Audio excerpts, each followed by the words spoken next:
এই যে আপনার ব্যাগ আমি নিজের হাতে গুছাইয়া দিছি। আপনি এখন এই বাসা থেকে চইলা যান। আপনার এই নিয়ে তো আমরা বুঝা বইতে পারবো না। আপনি এই বাসায় থাকা মানে একটা বেজাল। আপনার এই যে সেবা যত্ন করো, এটা দাও ওটা দাও, এসব তো আমরা পারবো না। আর আপনার থাকা নিয়ে কোনো চিন্তা করতে হইব না। আর আপনার থাকার জন্য আপনার পোলা একটা বাসা ভাড়া করে দিছি। আপনি সেখানে আরামায় এসে থাকবেন। এইখানে আমরা দুজন সুখে শান্তিতে থাকবো। আর আমাদের রান্না বান্না এসব নিয়েও আপনার কোনো চিন্তা করতে হইব না। বুয়া আছে, বুয়া এসে আমাদেরকে রান্না করে দেবো, আমরা দুজন মিলেমিশে খাবো, শেষ। আমি বাইরে যাব? আমার স্বামীর ঘর, জায়গা জমিন, বসত বাড়ি, ভিটা, আমার ছেলে, এগুলো তুই আমি বাইরে যাবো? আম্মা, বাবার স্মৃতি আমি দেখে রাখবো।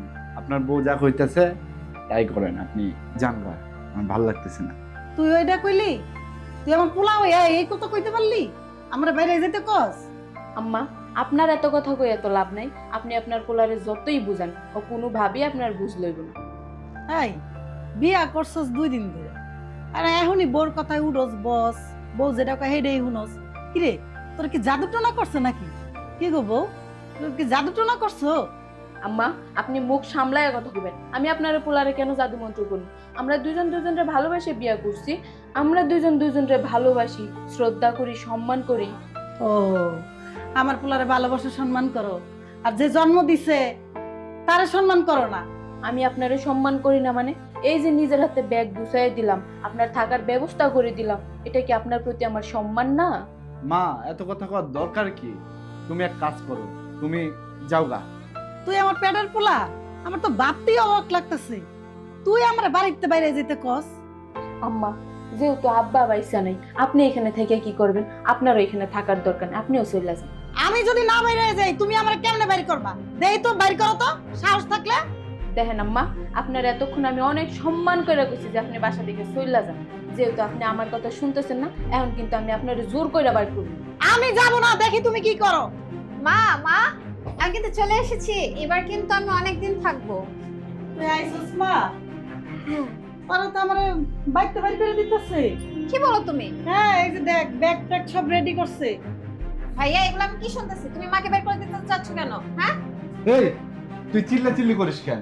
আমি চিল্লাচিল্লি করবো না তো কে চিল্লাচিল্লি করবে? এই বাসাটা কিন্তু আম্মুর, এটা ভুলে যাস না তুই। হ্যাঁ, আম্মুর বাড়ি বুঝলাম, কিন্তু বাবার পরে তো আমরাই সম্পত্তিটা পাবো, তাই না? তোর কি মাথা খারাপ হয়ে গেছে, না তোর মাথাটা অন্য কেউ ভাঙাচ্ছে? ভুলে যাস না, মা কিন্তু মারা যায়নি। মা মারা গেলে তারপর সম্পত্তি আমাদের নামে হবে। শোন, তুই আসছিস, থাকবি, থাক, সমস্যা নেই। মা যাচ্ছে, ও চলে যাক, তোকে এত কিছু বোঝার দরকার নাই তো। ভাইয়া, তোর কি আসলে মাথা নষ্ট হয়ে গেছে? মা আমাদের ছোট থেকে অনেক কষ্ট করে মানুষ করছে, কিন্তু ভুলে যাস না সবকিছু। দেখ, কষ্ট করেছে, সেজন্য তাকে থাকার জায়গাও দিচ্ছি। আর তুই যদি এমন করিস, তাহলে তুই মায়ের সাথে চলে যেতে পারিস। কি বললি তুই? তুই আমাকে ঘর থেকে বের করে দিবি? ভুলে যাস না, এই বাড়িতে আমারও অধিকার আছে। তুই যদি এমন করিস, তাহলে তুইও মায়ের সাথে চলে যা। এই যা, যা তো যা। আমার স্বামী আদেশ করেছে, আপনারা এখন চলে যান। ও, তুই তাহলে নাটের গুরু।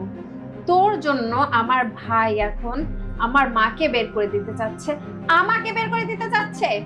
দেখ, তুই এসব কথা বলিস না তো, আমার সামনে আমার বউকে অপমান করিস না।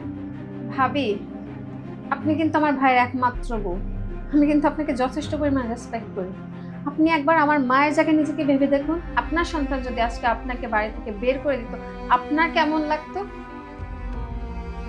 দেখো বৌমা, ইবা যেমন আমার মেয়ে, তোমারও আমি মেয়ের মতোই মনে করি, কখনো 2 চোখে দেখি না। আর তুমি আজকে আমাকে বের করে দিচ্ছ ঘর থেকে। তাহলে আমার মা কি আমাকে ভুল তথ্য দিল? আমাকে বলল যে স্বামী স্ত্রী থাকা নাকি ভালো, আর শাশুড়িকে রাখলে নাকি শুধু বেজাল। ভাবি, আমিও কিন্তু একান্নবর্তী পরিবারে সংসার করছি। একা একা সংসার করা মানে এই নয় যে আপনি খুব সুখে থাকবেন। একটা সংসারে বাবা, মা, দেবর, যা, ননদ, ছোট ছোট বাচ্চা কাচ্চা সবাই কিন্তু পরিবারের একটা অংশ।